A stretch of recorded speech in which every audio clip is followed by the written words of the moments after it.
Restaurants across all corners of Connecticut are welcoming guests back to their dining rooms. Expect to see some new precautions in place, all part of our statewide safety promise. We just want to make sure we're safe and you're sitting back relaxing and really enjoying yourself. So what you're going to experience here at Cava's Wonderland, we've been known for our holiday decorations. We wanted to take those decorations and bring them over to the summertime. The Anchor has been here since 1939. Our food is pan-Caribbean, and so we feature food from Haiti, Trinidad, Jamaica, Cuba, all blended on our menu. It is a classic bar where all of the theater and the philosophers and everyone from the local town came to hang out at. So, amazing place to experience a little bit of old New Haven.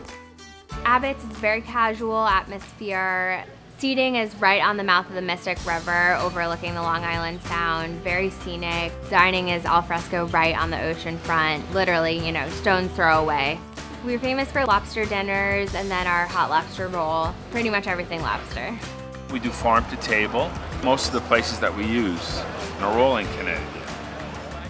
Everybody who comes into the restaurant is trusting us, so we want to make sure that we are delivering safety first.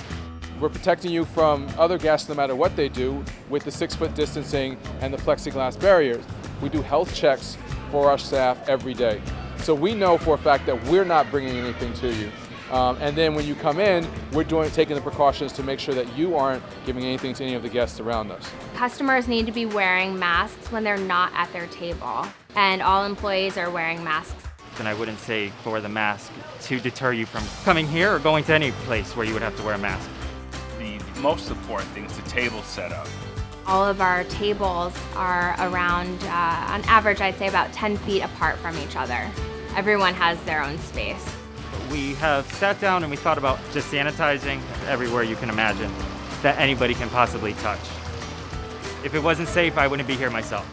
It's so good to see families and couples out on the lawn enjoying their lobster, enjoying the view, and making an afternoon out of it. For me personally, it's so good to see this stretch of College Street come back to life. I went to Yale undergrad, and to be able to look back and to see this street open and alive means a lot.